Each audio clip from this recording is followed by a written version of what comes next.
لكل بطولة بطل ولكل قارة بطل، واحنا النهارده هنتكلم عن مسيرة الأهلي في أفريقيا وتاريخ نهائياته للنادي الأكثر تحقيقا لبطولة دوري أبطال أفريقيا ب10 مرات لحد دلوقتي. مساء العاشرة، مساء الزعامة، مساء النادي الأعظم في قارة أفريقيا وما جاورها. أفريقيا قارة وعاصمتها الأهلي.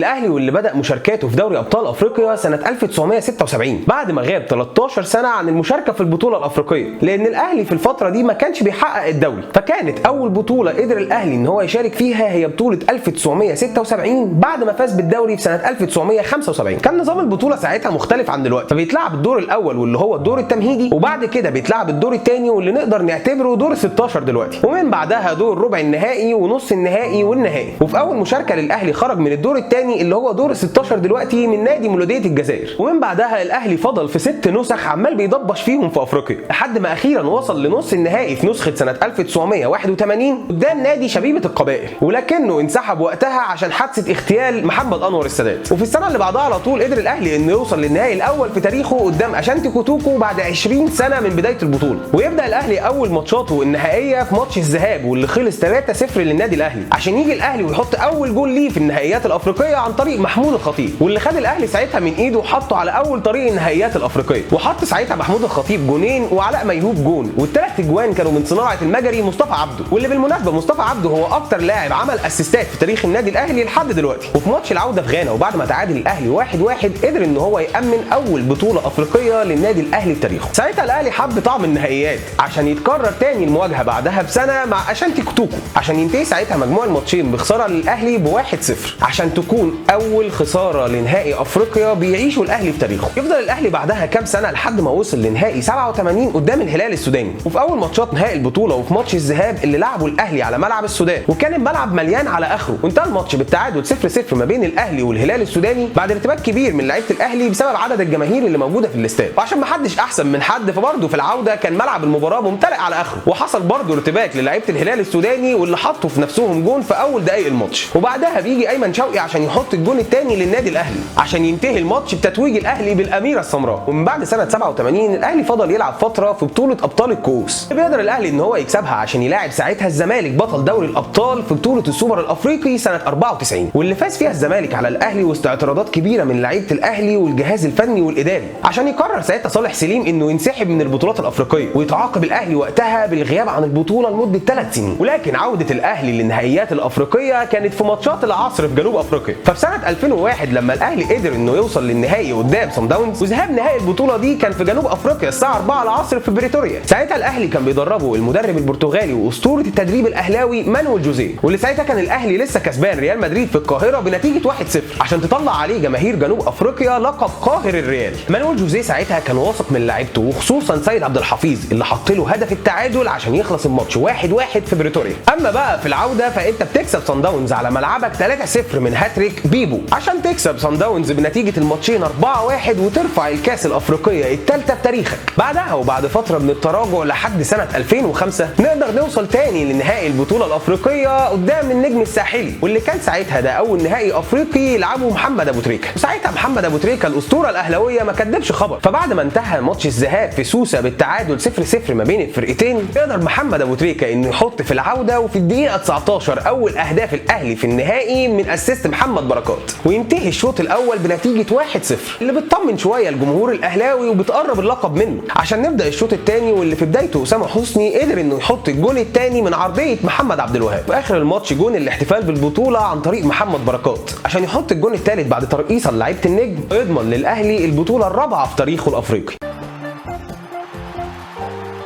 الاهلي في الموسم ده اتنغنغ بطولات عشان يوصل للسيزون اللي بعده في 2006 وتتكرر مواجهه الاهلي تاني مع الانديه التونسيه، بس المره دي مع الصفاقسي التونسي. ذهاب النهائي الافريقي كان بيتلعب في استاد القاهره واللي خلص بنتيجه 1-1 واللي سجل هدف الاهلي كان محمد ابو تريكه. التعادل الايجابي ده اللي ما كانش بيضمن لنا اي حاجه، في حين ان الصفاقسي كان محتاج التعادل السلبي بس في تونس عشان يكسب البطوله. وفي ماتش العوده في تونس واللي خلص الشوط الاول منه بنتيجه 0-0 عشان يخش مانويل جوزيه ساعتها اوضه اللبس ويقول التصريح اللي اتشهر بعدها: يا تكسبوا يا تموتوا في الملعب، لكن مش عايز اشوف حد راجع مصر عايش وخسران، عشان يفضل الماتش لحد الدقيقه 90 0-0 والكل على اعصابه. لقطه كرويه عظيمه محتاج ان انت تقف عندها كتير عشان تشوف ازاي ده حصل، بس الحمد لله ان هو حصل يعني، عشان ابو تريكه يهديك برجله الشمال البطوله الخامسه في تاريخنا. سنه عظيمه بتعيش فيها لحظات حلوه كتير، كاس العالم في اليابان وماتشات 6 الصبح، فترات توهج وتتويج وسيطره على كل البطولات الافريقيه والمصريه، عشان تخش بنشوتك دي وتتصدم مره تانية بفريق تونسي في نهائي 2007، ولكن المره دي كان النجم الساحلي. ماتش الذهاب واللي اتلعب في تونس خلص 0-0، قربك بشكل كبير من رفع الثالثه على التوالي في ملعبك في القاهره، لحد ما الكل اتصدم باللي حصل وسط خيبه الامل اللي كان عايشها الاهلي وتضييع البطوله على ارضه في القاهره. ولكن فوقة البطل ما احتاجتش وقت كبير، بعدها بسنه على طول بتلعب النهائي تاني قدام القطن الكاميروني. ماتش الذهاب اللي اتلعب في القاهره واللي انت ما احتاجتش فيه وقت كبير عشان تخش في الموضوع، جونين اللي سجلهم وائل جمعه وفلافيو سهلوا لك المأموريه كتير في الاياب عشان تروح هناك في الكاميرون وتتعادل 2-2 عن طريق احمد حسن وشادي محمد من ضربه جزاء، وترفع اللقب السادس الافريقي ليك في الكاميرون. ومن 2008 بيعيش الاهلي في تخبطات كام سنه لحد ما يوصل للنهائي الجديد في قصتنا، وهو نهائي الترجي 2012، واللي ماتش الذهاب بيتلعب فيه في برج العرب، ويخلص الماتش بنتيجه 1-1 بعد ما قدرت ان انت تتعادل في اخر دقائق الماتش في الدقيقه 88 عن طريق السيد حمدي. روح هناك في تونس في ماتش العوده عشان تفوز على الترجي هناك في ملعبه، او تتعادل بنتيجه ايجابيه اكبر من 1-1 عشان ترفع لقب دوري ابطال افريقيا. بدا الشوط الاول وبعد معاناه كبيره محمد ناجي جده بيقدر ان هو يخش ويحط الهدف الاول للنادي الاهلي، الجون اللي بيأهلك ان انت تكسب البطوله. وفي بدايه الشوط الثاني لعيبه الترجي بتضغط على الاهلي ضغط كبير جدا، عشان على عكس سير المباراه وفي الدقيقه 63 وليد سليمان بيقدر ان هو يفتك الكوره من قدام مدافع الترجي ويروح بهدوء وببرود اعصاب كبير ويحط الهدف الثاني. فبعد ما الترجي كان محتاج ان هو يسجل هدف ويتعادل مع الاهلي وبعدين يلعب بقيه الماتش على ملعبه، اصبح ان هو محتاج في 25 دقيقه انه يحط 3 اجوان لو عايز يكسب دوري ابطال افريقيا. يموت الماتش اكلينيكيا ويفوز الاهلي باللقب السابع في تاريخه. بعد احداث بورسعيد وتوقف الدوري، رفض الجيل الذهبي للاهلي بقياده ابو تريكه ووائل جمعه ان هم يسيبوا الاهلي من غير ما يكون بطل لافريقيا، ففعلا يوصل الاهلي لنهائي البطوله الافريقيه سنه 2013 قدام اورلاندو بايرتس الجنوب افريقي. وفي مباراه الذهاب في جنوب افريقيا ابو تريكه بيحط واحد من اجمل الاهداف في نهائيات دوري ابطال افريقيا. اما في العوده فالموضوع كان اسهل بكتير، خصوصا بعد نتيجه ماتش الذهاب واللي صعبت الدنيا جدا على اورلاندو بايرتس، وبتمشي احداث المباراه لصالح النادي الاهلي، ومحمد ابو تريكه بيقدر ان هو يحط الهدف الاول بعد شويه تخبيط جوه ال 18. الراجل ده كان توم دعياله يا جماعه والله. وبعدها احمد عبد الظاهر بيحط الجون الثاني للنادي الاهلي عشان يفوز باللقب الثامن الافريقي من 10 نهائيات لعبها النادي الاهلي. ومع نهايه الماتش بتيجي اللقطه اللي كانت اهم من البطوله شخصيا، وهي توديع محمد ابو تريكه لجماهير الاهلي. مشهد اعتزال صعب ان الواحد ينساه لحد دلوقتي. جيل ذهبي بيعتزل، وتخبطات بتحصل في خلال 5 سنين لحد ما الاهلي بيلاقي اخيرا بصيص امل في نهائي الوداد سنه 2017. بدايه الماتش واللي كانت بتتلعب في استاد برج العرب، واللي كان ساعتها الاستاد مليان على اخره عشان تشوف شكل جبار للجمهور، واللي حاضر الماتش في الاستاد بس هو اللي هيفهم فكره عوده الجمهور اخيرا للملعب. واللي انا كنت محظوظ ان انا حضرت الماتش ده مع واحد من صحابي بدون ذكر اسماء. لو بتتفرج عليا دلوقتي يا كمون فاحلى مسا عليك في الاستوديو الغلابه. بدايه الماتش كانت بدايه سريعه وقويه جدا من مؤمن زكريا، بعد ما الكره اتلعبت له عرضيه وثبتها عشان يلطشها بوش رجله ويحط جون كان من احلى الاجوان اللي انا شفتها في نهائيات افريقيا، عشان يجي بعدها بن شرقي ويحط راسيه بتخلي الوداد يتعادل في الماتش وينتهي الماتش بنتيجه 1-1 في استاد برج العرب. في العوده فكان الوضع مختلف قدام جمهور كبير جدا من المغرب، واللي قدر ان هو يهزك ويهز لعيبتك عشان الماتش يخلص 1-0 في المغرب، تخسر النهائي ال11 في تاريخك. شجاعه كبيره جدا من النادي الاهلي ان هو اتحدى نفسه وقدر ان هو يوصل للنهائي السنه اللي بعدها قدام الترجي، وبرده تاني بتبدا بدايه قويه جدا على ملعبك بنتيجه 3-1 قدام الترجي، واللي قدر ان هو يحط فيها وليد سليمان ضربتين جزاء في بطوله وليد سليمان زي ما كان البعض بيحب ان هو يسميها، بس باستهتار لعيبتك بعد لقطه ازارو المشهوره واللي قطع فيها التيشيرت، واللي حرمتك من المهاجم الاساسي بتاعك في ماتش العوده في تونس، واللي انت المفروض رايح وان انت تكون اهدى وان انت رايح تجيب البطوله من تونس عشان تبيتها عندك هنا في القاهره. بس بعد احداث شغب كبيره جدا حصلت للنادي الاهلي واتوبيسه حصل عكس المتوقع تماما. يا بدري اعطيه بدري اعطيه بدري اضرب يا بدري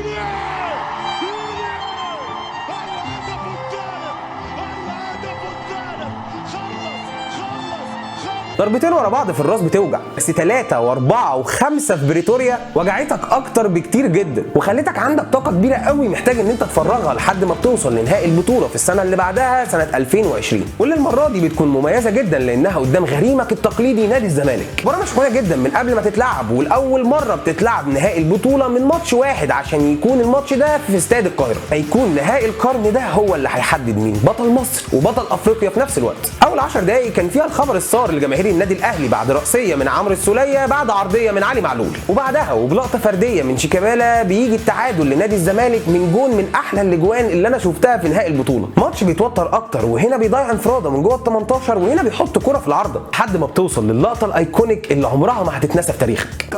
الاكسترا تايم قريب، ولكن احذروا الكاو، احذروا الكاو.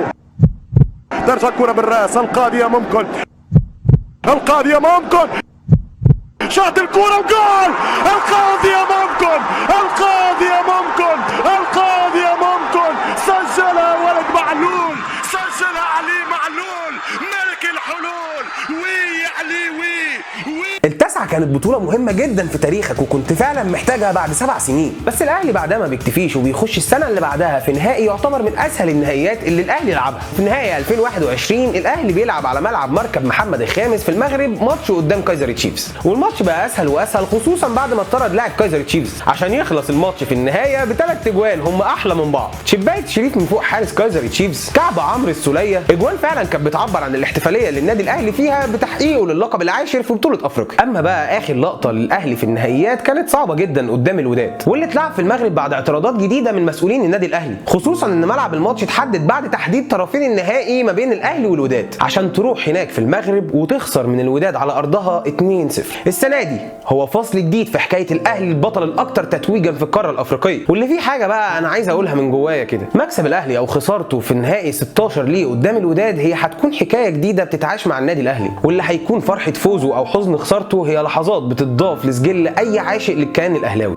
الاهلي مش عظيم عشان بيكسب، الاهلي بيكسب عشان عظيم. خلونا بقى نخش دلوقتي في الفقره الاصعب بالنسبه لي انا، وهي فقره اختيار افضل جون في تاريخ نهائيات النادي الاهلي وافضل نهائي الاهلي لعبه. خلونا نبدا بافضل النهائيات، وزي ما كتير متوقع فافضل نهائي لعبه النادي الاهلي هو كان نهائي القرن قدام نادي الزمالك في سنه 2020. النهائي اللي انت فعلا بعد ما قدرت ان انت تكسبه قدر ان هو يبعدك في الترتيب في افريقيا ب9 القاب، وقدر كمان ان هو يبعد الغريم بتاعك التقليدي وهو الزمالك بعد ما كان الفرق هيبقى 8-5 هيبقى 8-6، وده في حاله ان لو الزمالك كان كسب. فمع احترامي للنهائي الصفاقسي واللي فعلا حطك على بدايه الطريق للفوز بالبطولات الافريقيه، فالنهائي قدام الزمالك قدر فعلا ان هو يرجعك من بعيد قوي وبعد غياب 7 سنين في فتره انت كان فيها تخبط كبير بعد ما استغنيت عن لعيبه كتير، وبعد نهايه الجيل الذهبي بالنسبه لك فانت ما كانش قدامك فرصه غير ان انت فعلا تكسب النهائي ده. فنهائي حياه او موت هو اكيد افضل نهائي في تاريخ النادي الاهلي. نيجي بقى لافضل جون، واللي انا شايف من وجهه نظري ان ما ينفعش نظلم اجوان كتير، وعشان كده هنقول اجمل 5 اجوان في تاريخ نهائيات النادي الاهلي. فبالنسبه لي خامس افضل هدف للاهلي في نهائيات افريقيا هو جون محمد ابو تريكه في اورلاندو بايرتس في جنوب افريقيا. فاول من مسافه بعيده وبلقطه عبقريه من محمد ابو تريكه قدر فعلا ان هو ياكد لك انه ممتاز في الفاولات، والجون ده لو كان اتسجل في ماتش تاني غير ماتش اورلاندو بايرتس كان ممكن يخش من احسن 3 اجوان في تاريخ النادي الاهلي في النهائيات الافريقيه. اما الجون الرابع فبالنسبه لي بيجي وليد سليمان في الترجي في 2012. في وسط ما انت كنت فعلا مضغوط وليد سليمان قدر ان هو يخلصك من كل الضغط العصبي ده بلقطه فرديه منه، رفعت رجله واستلامته للكوره من قدام راس المدافع بتاع الترجي، هدوء وفينش وبعد الانفراده كانت فعلا لقطه جماليه جدا من وليد سليمان. خلونا نخش على طول في الجون الثالث وهو جون الخطيب في اشانتي كوتوكو. بعيدا بقى عن ان هو اصلا اول جون للخطيب في النهائيات الافريقيه واول جون للنادي الاهلي في النهائيات الافريقيه، فهي لقطه قدرت فعلا ان هي تبروز مهاره الخطيب الكبيره، وبعد ما عدى كذا لعيب ودخل جوه ال 18 قدر ان هو يحطها على يمين الحارس. وصلنا بقى للخناقه اللي اكيد كلكم مستنيينها. طيب خلينا واضحين وصراحه مع بعض، انا عندي جونين، جون محمد ابو تريكه في الصفاقسي وجون محمد مجدي قفشه في الزمالك في 2020. خلونا نتكلم عن الجونين قبل ما نرتبهم مين احسن جون ومين تاني احسن جون. فجون محمد ابو تريكه في لقطه تميز وتفرد منه وبمهاره كبيره قدر ان هو يطلع من كل الضغط العصبي، وعرف فعلا ان هو رجله الضعيفه الشمال اللي ما بيلعبش بيها لازم دلوقتي يستخدمها ويحط بيها جون هيكون من اهم الاجوان في تاريخ النادي الاهلي. فرحه الجهاز الفني النادي الصفاقسي وفرحه اللعيبه وهي بتقول ان خلاص الماتش انتهى، واللي اتحولت بعدها لفرحه للجهاز الفني للنادي الاهلي وان انت خلاص عرفت ان انت توجت باللقب الافريقي على ارض تونس. اما بقى القضيه ممكن ومحمد مجدي قفشه وجونه في الزمالك، هو اكيد جون مهم زي ما احنا قلنا، وهو جون فعلا رجع لك البطوله بعد 7 سنين، توقيته بالذات وفي الدقيقه 85 45 وفي اخر الماتش عشان يخلص لك البطوله خالص ويجيبها لك في دولابك. بس مع احترامي الشديد ليه فانا الصراحه هروح لجون محمد ابو تريكه عشان يكون احلى جون في نهائيات الاهلي في بطوله دوري ابطال افريقيا. انتوا كمان انا عايز اعرف رايكم في مين هو اجمل جون ومين هو اجمل نهائي لعبه الاهلي. ما تنسوش تقولوا لنا رايكم في الكومنتات واعملوا لايك وشير وسبسكرايب، وسلام.